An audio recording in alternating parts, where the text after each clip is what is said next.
finalement, dans son expérience. C'était une situation qui revenait. Et donc, c'était super intéressant. Voilà, mais je vais compléter un tout petit peu.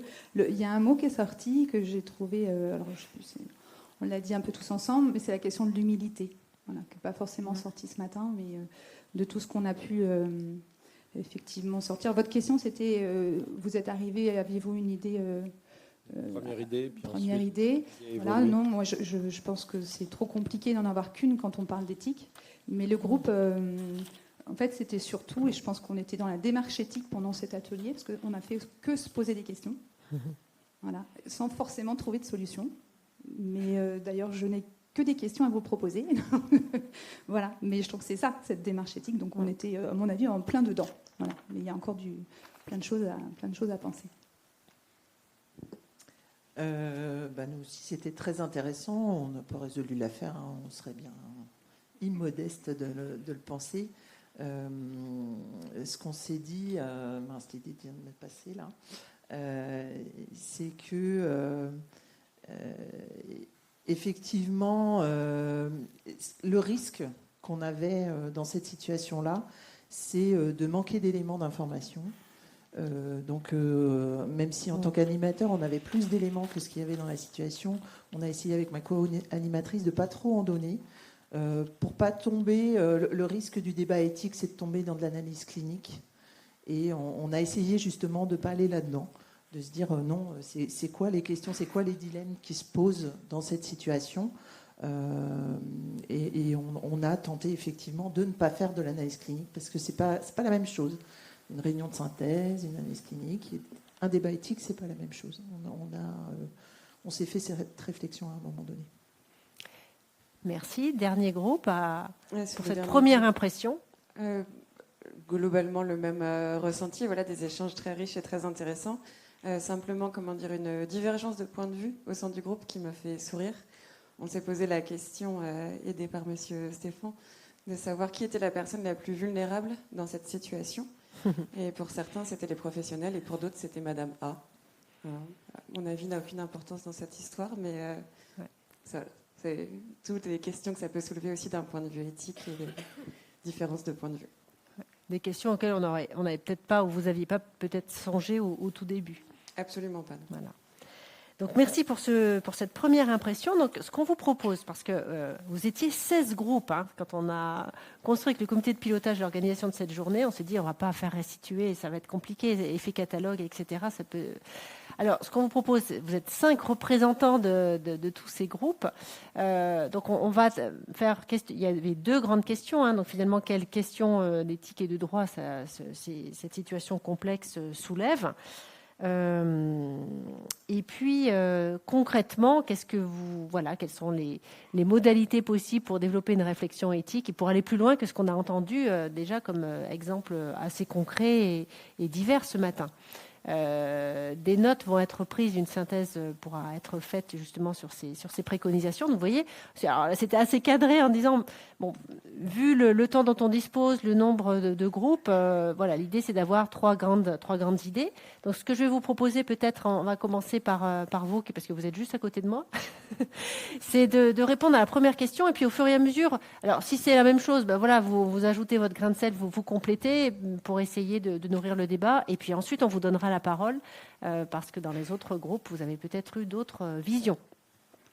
Donc première question, finalement, quelle grande question éthique et de droit cette situation pose? Les idées forces retenues concernant la situation de Madame A, c'est ça? Donc, les questionnements éthiques, donc on avait déroulé le petit livret qu'on nous a donné, etc., pour balayer, etc. C'est vrai que c'était très intéressant. Et ce qu'on s'est dit, nous, ce qui nous manquait un peu dans cette situation, c'était l'échange, la concertation interservices qui permettent la co-responsabilité vis-à-vis de la situation et la définition des rôles et limites de chacun. C'est-à-dire qu'on se disait que dans cette situation, ce qui manquait, c'était vraiment de la discussion, de l'échange, notamment l'hôpital et vis-à-vis des services, etc. Il y avait peut-être un manque d'échange et de concertation, et c'est là-dessus qu'on a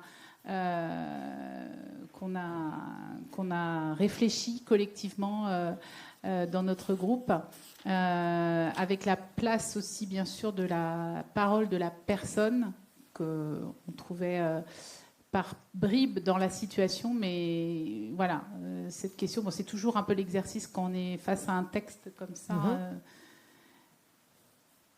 Voilà, je dis les 3 idées forces. Oui. Ensuite, notamment par rapport à la parole de la personne, c'était de vraiment réfléchir à ses besoins, à réévaluer les besoins de la personne, redéfinir le cadre de l'accompagnement, donc par rapport au risque pour la personne, risque pour les professionnels. Et puis, la 3e idée, c'était encore autour de la parole de la personne pour vraiment, par rapport à son projet de vie, et essayer de vraiment avancer sur ce projet de vie par rapport au dilemme. Donc on a parlé du dilemme vis-à-vis des professionnels et vis-à-vis de cette personne qui souhaite rester à domicile. Donc voilà. Ok. Merci. Alors, dans notre groupe, donc on a isolé 3 idées forces. Alors, du fait de nos pluridisciplinarités, de nos origines professionnelles différentes, et y compris de nos statuts dans nos différents lieux d'exercice, répondre à ces questions était très difficile. Parce que le point de vue, l'angle de vue, le positionnement n'était pas du tout le même. Et puis, les mots utilisés, les mots choisis non plus. La première idée,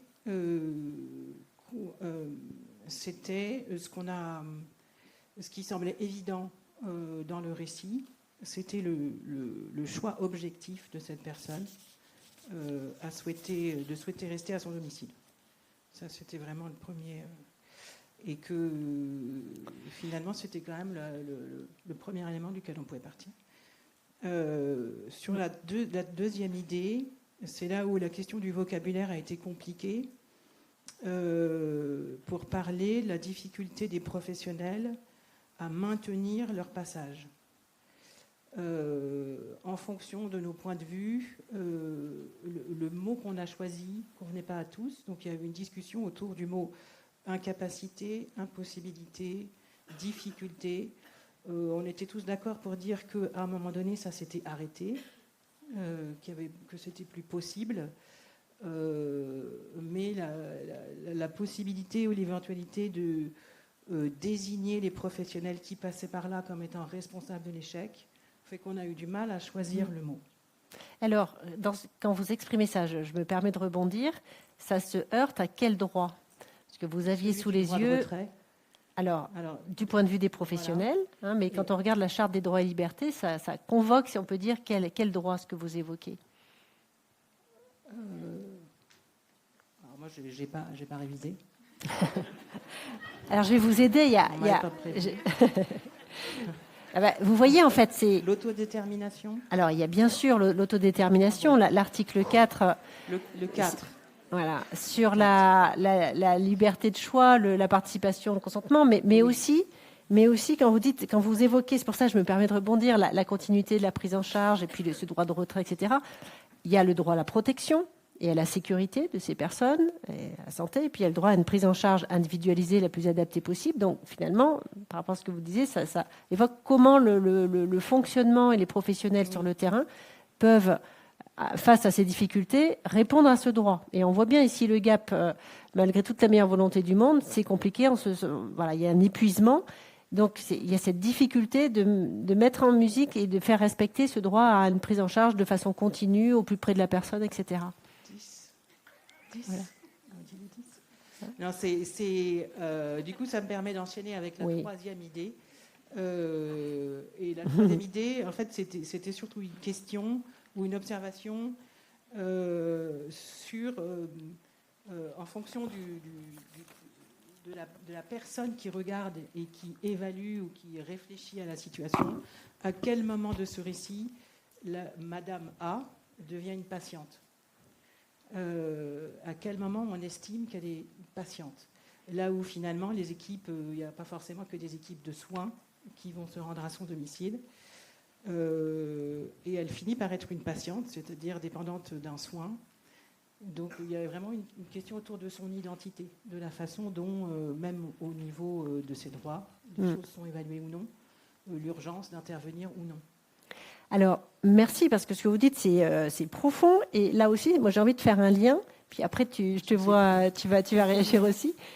Je fais un lien avec cette fameuse charte. En fait, pourquoi on vous l'a communiquée ? Pourquoi on vous les a communiquées ? À la fois cette charte et à la fois la charte des droits et libertés de la personne protégée.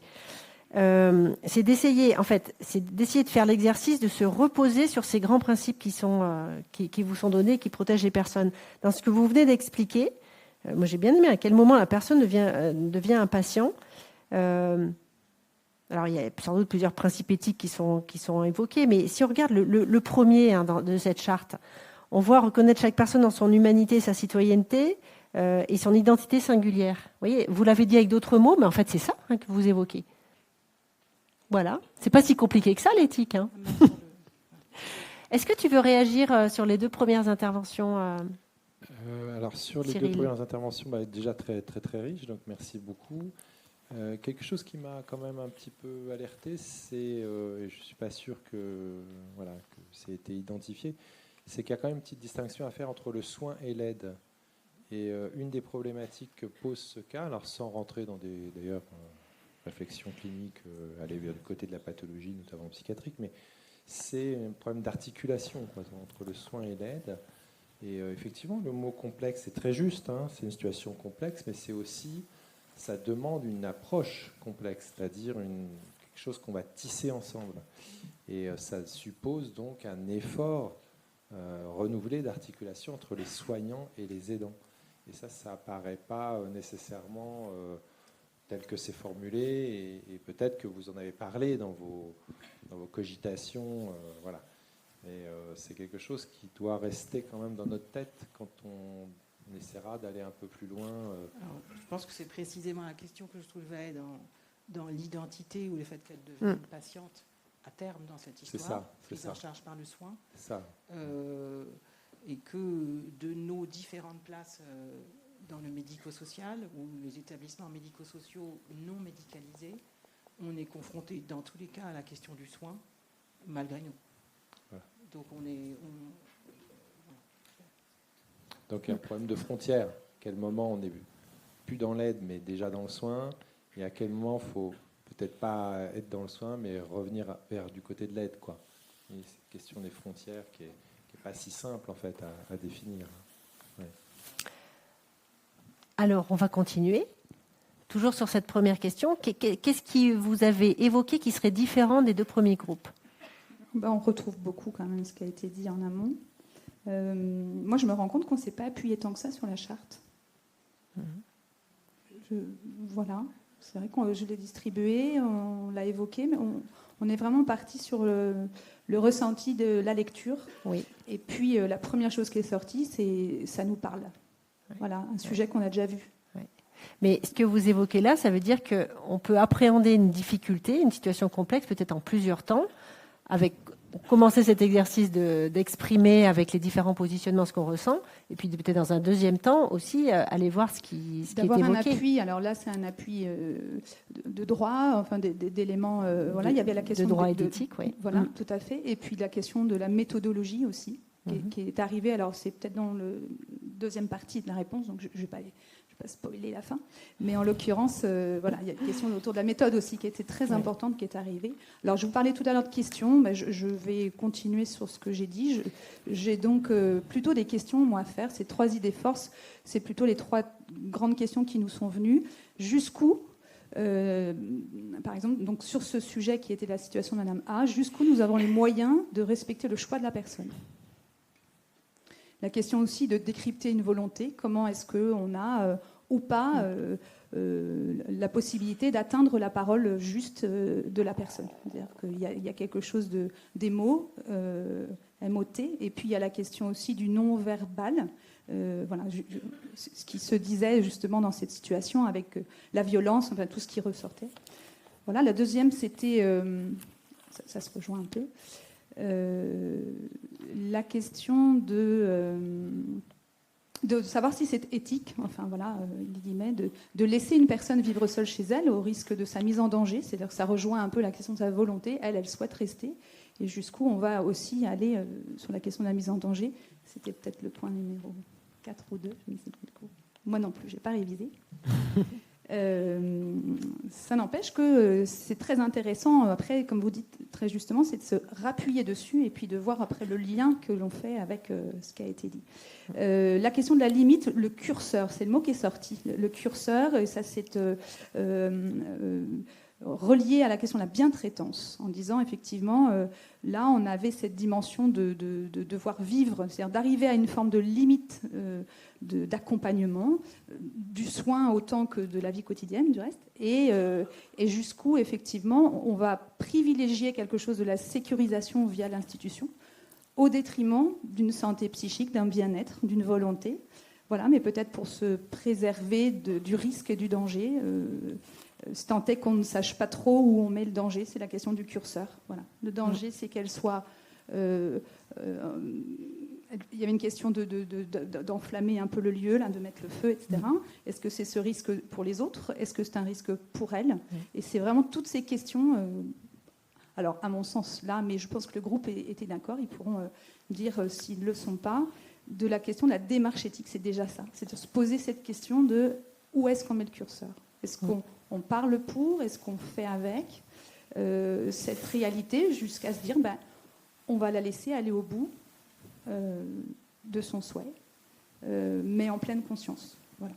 En pleine conscience, et ça rejoint ce que je disais tout à l'heure. Alors voilà, c'est tout l'intérêt de ces ateliers où on fait aussi ce qu'on appelle du retour d'expérience. Et donc il y avait un retour d'expérience sur une méthodologie éthique fort intéressante que je ne maîtrise pas, je ne la connaissais pas, mais qui parle justement de filtre décisionnel. Alors on pourra proposer à la personne qui maîtrise un peu ce sujet d'en dire un mot, mais qui vient justement partager la façon dont on aurait à regarder l'ensemble des éléments de mise en danger, puis d'en faire une décision la plus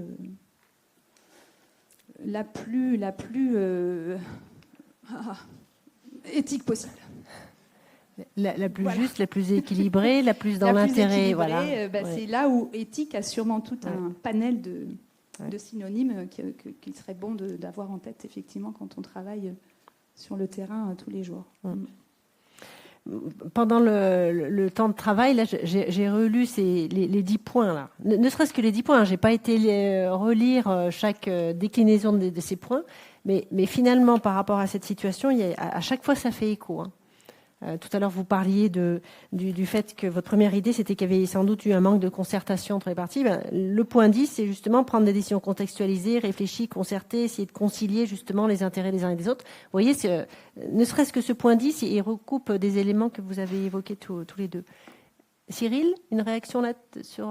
Toujours par rapport à la situation un petit peu contextuelle, j'ai envie de vous éveiller... à un autre type de réflexion, c'est-à-dire il est évoqué des troubles du comportement, il est évoqué des demandes qui n'en sont pas, ou des demandes qui ne peuvent pas aboutir, il est évoqué une souffrance qui est globalement assez partagée.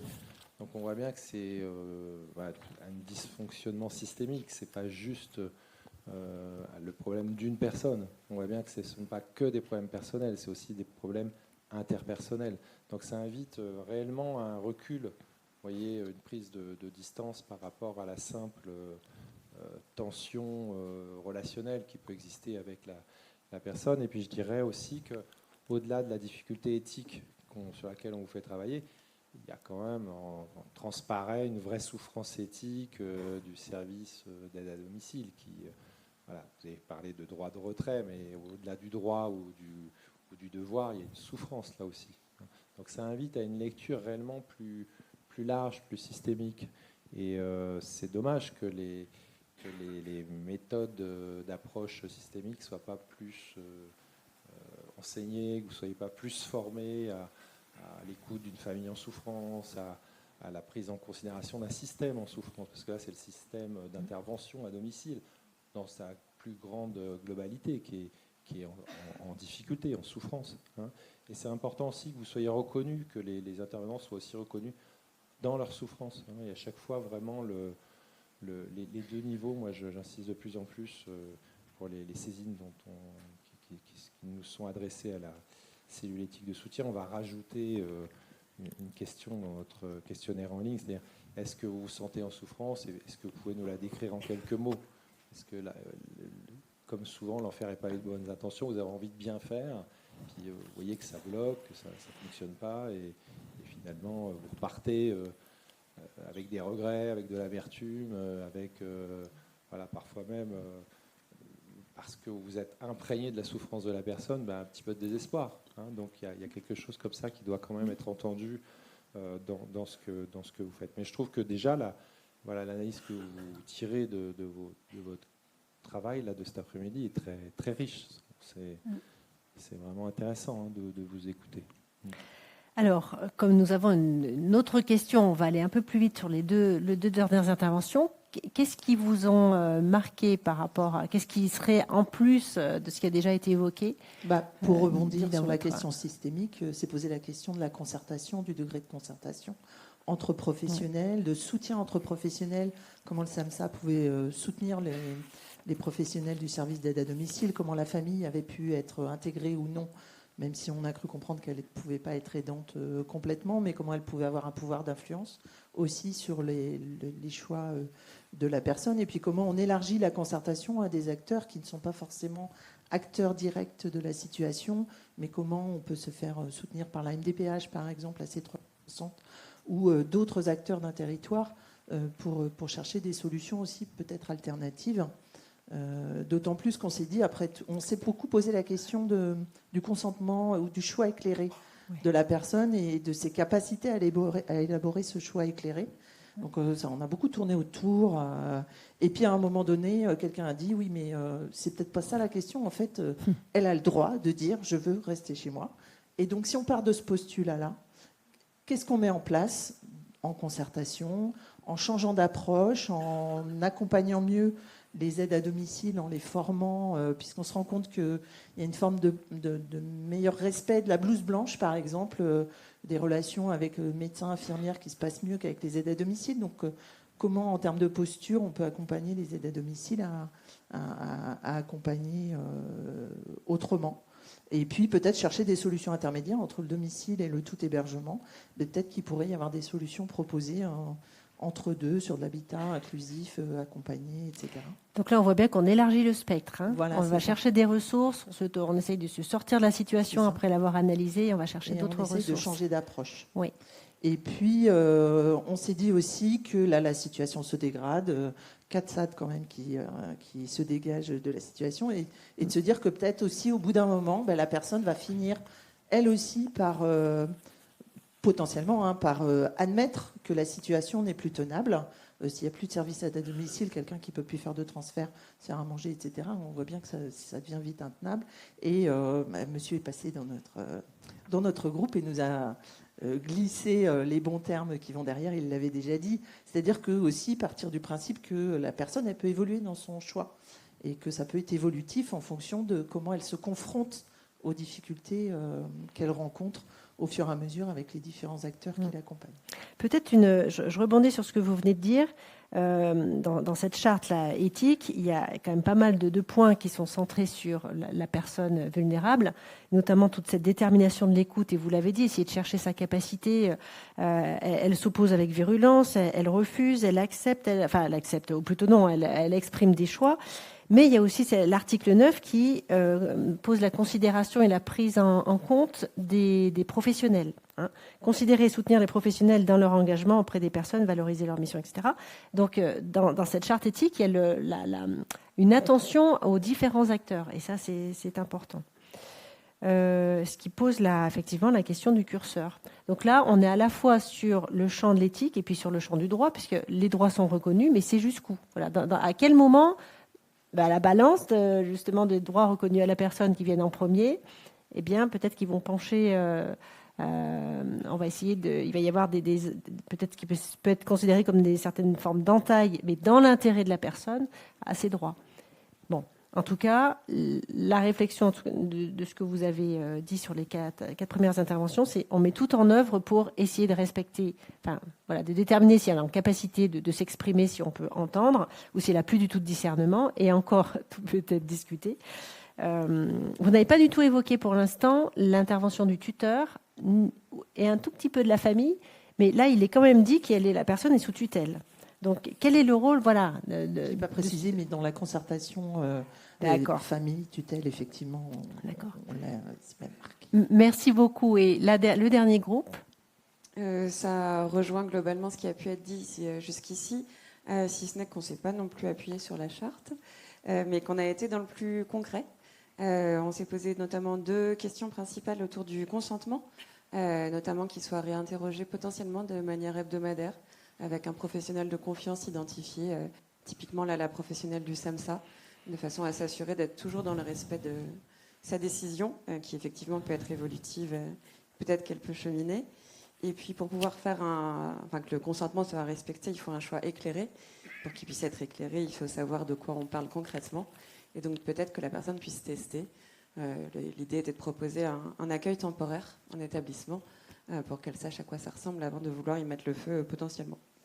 Et donc le dernier point était là plus au niveau des professionnels, notamment autour de comment dire, on n'a pas trouvé le terme exact, la juste place des professionnels. Est-ce que c'est le positionnement, est-ce que c'est la posture, et comment est-ce qu'on peut aider à ce niveau-là pour être bien traitant vis-à-vis des professionnels, pour qu'ils restent vis-à-vis des personnes que l'on accompagne, avec différents outils, mais aussi là se poser vraiment très clairement la question de l'échange entre les équipes, et de dire est-ce qu'il n'y a pas un moment où on met tout le monde autour de la table, si ça a déjà été fait, peut-être mené par un questionnement éthique en parallèle. Merci beaucoup. Alors, tu auras peut-être une remarque, Cyril, mais dans la salle, parmi les autres groupes, est-ce que ça vous parle, ces restitutions? Est-ce que vous avez d'autres arguments à faire valoir, à témoigner?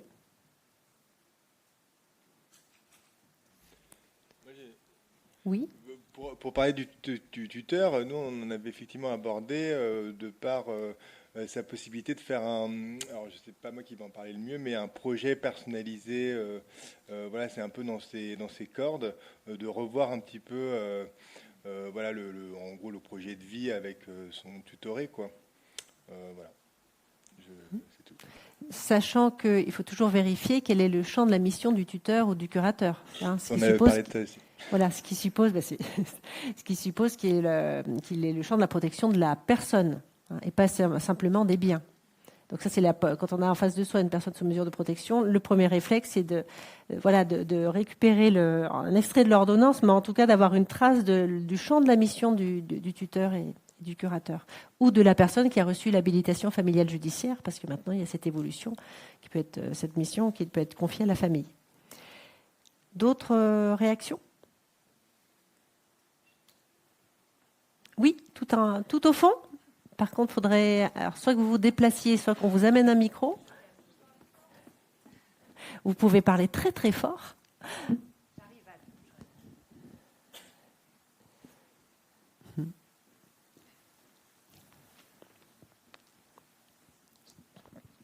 Alors c'était plutôt pour compléter, a été abordée la question de la co-responsabilité. Et nous, ce qu'on a pu aborder dans notre groupe, c'est la question de l'institution et comment on vient reconsidérer le champ d'intervention des professionnels pour les déresponsabiliser aussi de ce qu'ils peuvent porter. Donc on sait bien qu'il y a les analyses de pratiques professionnelles, qu'il y a les formations, mais là, en considérant le fonctionnement d'un SAD, par exemple, on sait que c'est des professionnels qui peuvent être isolés dans leur pratique, et peut-être à un moment donné que l'institution en tant que telle vienne poser aussi les limites d'intervention, un peu plus clairement. Mais sinon, globalement, ça venait juste compléter ce qu'ont pu faire les autres groupes. Juste avant que vous redonniez votre micro, quand vous voulez dire déresponsabiliser, je pense que vous mettez un sens bien particulier. Est-ce que vous voulez bien nous préciser votre pensée? Alors, c'est peut-être pas le bon terme. C'est vrai Ouais. qu'on a beaucoup parlé de ça, de la manière dont l'AVS, le travailleur social, peut ramener avec lui des situations pour lesquelles il ne peut pas être sauveur. D'accord. Oui. Voilà. Et comment l'institution se positionne et libère le professionnel aussi de cette lourde responsabilité. Ou le soutien, avant de le libérer. Le soutien, la c'est une compagnie. forme de soutien. C'est aussi libérateur de permettre des espaces pour dire Tout à voilà, fait. ton champ d'intervention, il s'arrête là. Tout à fait. Et on va passer le relais et on n'est pas responsable de tout non plus. Voilà. Comme on n'est pas responsable du choix de la personne si elle souhaite rester et faire ce qu'elle a envie de faire, quoi. À condition, par contre, la responsabilité, là, pour le coup, du point de vue du droit, ça serait de votre côté de bien identifier les risques, d'informer la personne sur les risques si elle est en capacité de les comprendre. Et voilà, parce qu'on ne peut pas effectivement se dédouaner en disant, voilà, la personne, elle a décidé ça, point à la ligne. Vous avez un rôle aussi d'information sur les risques, la gravité des risques. Alors, dans nos forces, on avait justement ça, la question de l'acceptation. Mais c'est pour ça que ça vient juste compléter, parce que la question de la coordination des acteurs autour d'une situation avec la personne elle-même pour faire prendre conscience, c'est la prévention des risques. Si on ne peut pas faire de sauvetage, eh ben, on fait de la prévention des risques. Et donc, y compris en amenant la personne à peut-être prendre conscience des risques, en faisant de l'expérimentation, en la faisant participer aussi peut-être à nos questions, à nos doutes. Mais en effet, ça vient juste compléter un positionnement à un moment donné que peut avoir l'institution. D'accord. Merci beaucoup à toutes. Je dis toutes, mais Cyril leur remerciera après, de vos témoignages. Alors, vous avez été plusieurs à dire, finalement, on n'a pas eu le temps, on n'a pas pensé, on n'a pas eu le réflexe d'aller regarder la charte, les deux chartes. Donc nous, dans cet exercice, c'était une invitation à le faire. Et c'est vrai que peut-être, alors le temps était court, mais dans cette première étape, vous avez eu ce réflexe d'échanger entre vous, de croiser les regards. Et vraiment, avec Cyril, on vous invite à ne serait-ce que prendre le temps de relire ces 10 points. Vous allez voir que ça va vous faire penser à plein d'éléments qui ont trait à cette situation-là. Ça va faire écho, en fait. Et c'est là pour vous soutenir, justement, aussi dans cette réflexion. Alors, nous avions une deuxième question et le temps s'écoule, donc on va essayer d'être très efficace. La deuxième question étant, finalement, quels seraient les moyens pour mettre en place de façon très concrète une réflexion éthique. Alors, je vais, par souci d'équité, proposer à mon co-animateur de s'asseoir. Voilà. Et donc, on va prendre du coup dans l'autre sens, comme ça vous aurez un peu plus de temps pour vous exprimer. Je vais essayer de rester très synthétique, puisque je sais que l'exercice peut être laborieux pour la salle aussi en face. Dans les 3 idées qu'on a pu ressortir pour justement amener plus d'éthique au sein des organisations, la première, c'était de rendre accessible, mais vraiment de toutes les manières possibles et imaginables, que ce soit la communication, l'information ou les outils, aussi bien auprès des professionnels que des personnes accompagnées. C'est pas juste penser au FALC ou à une retransmission auditive ou autre, mais c'est comment est-ce qu'on crée des temps pour que chacun puisse s'approprier l'ensemble des documents et puis de toutes ces communications d'ordre éthique. Deuxièmement, et ça m'a fait mal de l'écrire tellement c'est une platitude, mais c'est bon de le rappeler, associer automatiquement la personne aux discussions et aux décisions la concernant pour bien maintenir les principes de la participation et du consentement. Parce que c'est pas toujours le cas aujourd'hui en institution.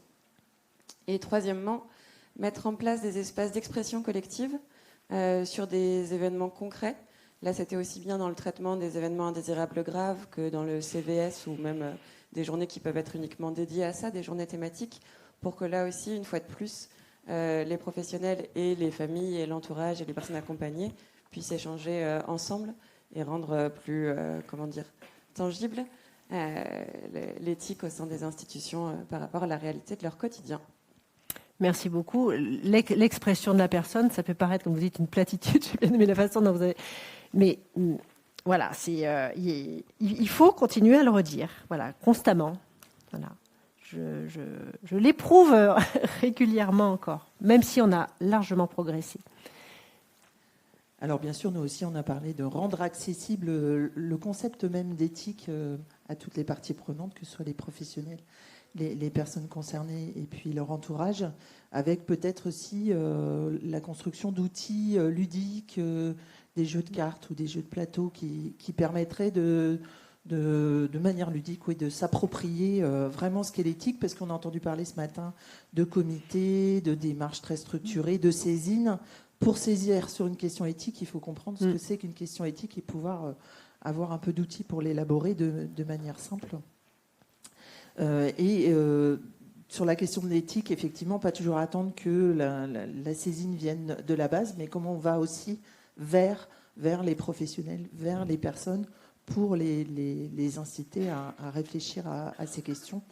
Et la deuxième idée forte, c'était aussi en prêtant attention aux conditions dans lesquelles on met en place, enfin on cherche à faire réfléchir les personnes sur les questions éthiques. C'est-à-dire qu'il faut pouvoir avoir une organisation du temps, on a pu en parler ce matin, mais également, j'ai bien aimé l'expression qui a été dite dans notre groupe, l'espace psychique nécessaire pour réfléchir, avec notamment l'exemple des soignants, dont on sait que dans le secteur de la santé plus particulièrement, il y a une charge mentale telle et une charge de travail telle que une fois qu'on a fait son travail, on est vidé et pouvoir avoir cette capacité, cette énergie à réfléchir aux questions éthiques, c'est pas si simple. Donc ça pose la question de comment on intègre ça aussi dans les politiques de qualité de vie au travail.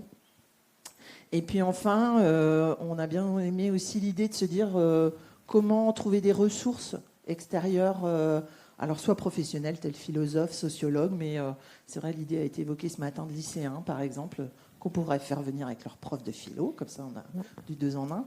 Mais pour ça, de se dire, travaillons au niveau territorial, mettons-nous à plusieurs, d'abord pour avoir potentiellement plus de moyens, et puis pour aussi s'extraire un peu de nos quotidiens. On a besoin de ces différents niveaux, vraiment la proximité avec l'espace pour réfléchir, l'accessibilité, mais aussi allons jusqu'au territoire pour avoir les ressources nécessaires. Merci beaucoup. Là, vous êtes dans une instance, un contexte qui s'y prête. Hein. Le fait d'avoir, d'adhérer à une association qui vous fédère chaque année sur des thématiques, peut-être qu'il y a des groupes de travail par ailleurs, vous êtes dans un contexte tout à fait favorable. Et en plus dans le champ du handicap, parce qu'il pourrait y avoir aussi des choses transversales, il y a des choix qui peuvent être faits. Merci. Et pour les 3 dernières oui, alors c'est déjà très complet. On va dire ça comme ça. Moi, je vais appuyer un peu et enfoncer le clou sur la volonté politique. Vous en avez parlé ce matin. Voilà, parce que c'est avant tout une décision quand même de structure et d'association sur la façon dont on parle de moyens, la façon dont on parle de temps, de priorisation de nos espaces de travail, de démarche aussi. La démarche éthique, c'est avant tout des pratiques. Voilà, c'est quelles pratiques on veut mettre en place dans nos structures face à l'impérialisme des techniques, enfin de la volonté administrative qui nous est imposée aujourd'hui. Voilà. Alors moi, je suis en poste de direction, donc j'en parle que mieux de la façon dont les 10 dernières années, il y a une évolution quand même sur ces postes-là, où là où on était dans du projet, dans la proposition justement d'amener une autre façon, une réflexion de la démarche de pratique souvent innovante. Hein. Enfin, le médico-social, c'est aussi l'innovation sur les pratiques sociales. Et aujourd'hui, on est quand même pris, tenu, on est contraint.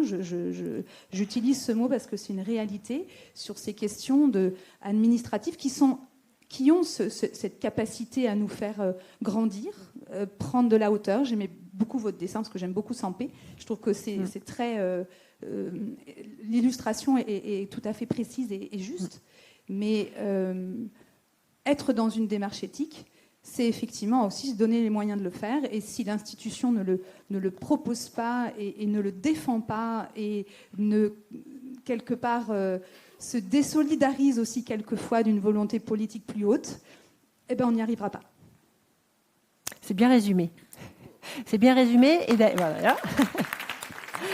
Et d'ailleurs, c'était le point commun, hein, Cyril, je pense que tu vas me suivre aussi là-dessus, mais des exemples qui ont été présentés ce matin, c'est-à-dire que derrière, il y avait une vraie volonté politique et une structuration d'un point de vue stratégique, et puis à des degrés divers, Mais quand même, hein, ça c'est assez marquant. Que dire tout à l'heure? Alors, je vais aller dans le sens de ma directrice. Parlez bien dans le... Si. Du coup, j'enfonce un deuxième clou. Oui. Mais dans le fond, alors on est... Parlez bien dans le micro. On est à peu près tous d'accord sur l'intérêt, voire même la nécessité d'aller chercher des ressources à l'extérieur de nos institutions pour être plusieurs à réfléchir et à trouver des solutions ou faire le constat qu'il n'y en a pas ou peu et de les chercher ensemble sur le court, moyen et long terme pour les populations et les gens qu'on accueille. Mais du coup, j'aurais une question. En fait, une des questions sur les 3 idées, il y avait une question qu'on a formulée comme ça qui dit doit-on attendre qu'un problème se pose pour parler d'éthique? Donc ça recoupe, en fait, ça recoupe ce qu'a dit Marie, à savoir pourquoi l'éthique est un sujet aujourd'hui qu'on doit mettre en avant, alors que finalement il est le fondement de nos métiers. Donc pourquoi est-ce qu'aujourd'hui on en parle? Finalement, je crois qu'on doit tous se poser cette question. Pourquoi est-ce que c'est un sujet de colloque pluridisciplinaire? Et donc moi je partais du principe que au-delà des questions qu'on pouvait travailler ensemble sur des cas cliniques ou des cas spécifiques, des cas complexes, que le travail était à la fois politique et d'écriture au sein de nos propres institutions, en parlant d'éthique dans nos projets associatifs, nos projets d'établissement, nos projets de service. C'est le propre même de cette culture. Voilà. Pour diffuser la culture, il faut que ça soit à chaque étage. Merci beaucoup. Il nous reste quelques minutes pour conclure. Je vais rebondir sur ce qui vient d'être dit. Justement, nous, il a été proposé, par exemple, de faire l'état des lieux de ce qui se fait déjà, en fait, dans la structure, en termes d'éthique. Comme on le disait ce matin, faire de l'éthique sans vraiment savoir que c'est de l'éthique. Donc déjà, faire cet état des lieux. Et puis, on a aussi évoqué l'accessibilité pour que cela infuse dans le quotidien, aussi bien pour les personnes concernées que pour les professionnels. Et ça peut passer par ce regard croisé personnes concernées professionnelles qui peut passer par de la formation ensemble sur, par exemple, le droit des personnes, le questionnement éthique. Donc, se former ensemble pour partager et pour avancer. Alors, je rebondis. Merci beaucoup. Je rebondis. Se former ensemble, c'est inclure aussi réfléchir à la place des usagers, des représentants des familles dans les formations. Maintenant, je pose systématiquement la question et le professionnel en face de moi me dit « Ah ben, on n'avait pas pensé. On va voir si c'est ce qui est possible. » Et en fait, à chaque fois, ça marche super bien des deux côtés. C'est-à-dire que les professionnels disent « C'est vraiment, ça nous apporte d'avoir la parole de famille ou d'usagers. » Alors, ça peut être toute la journée ou une partie, et réciproquement. Merci beaucoup. Cyril, en tant que directeur de l'espace de réflexion éthique, qu'est-ce que ça t'inspire, toi, ces témoignages? L'ensemble des deux questions m'inspire plusieurs réflexions. La première, c'est que vous êtes penché sur un cas extrêmement complexe. On aurait pu le résumer de façon un peu caricaturale en disant d'un côté le principe d'autonomie que défend la patiente ou l'usager, et de l'autre côté le principe de bienfaisance. On voit bien que si on veut être bienfaisant, il faut faire un peu autrement, voire même beaucoup autrement. Donc il y a une tension éthique, bien évidemment. On aurait pu évoquer, vous savez, quand il est écrit qu'elle veut faire, la personne veut faire tout ce qu'elle veut, quand elle veut, comme elle veut.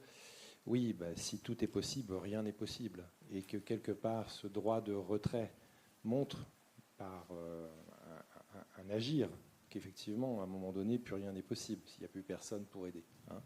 Donc c'est évidemment un écueil qui est mis en avant par cette situation clinique et qui est juste, effectivement. Si tout est possible, rien n'est possible.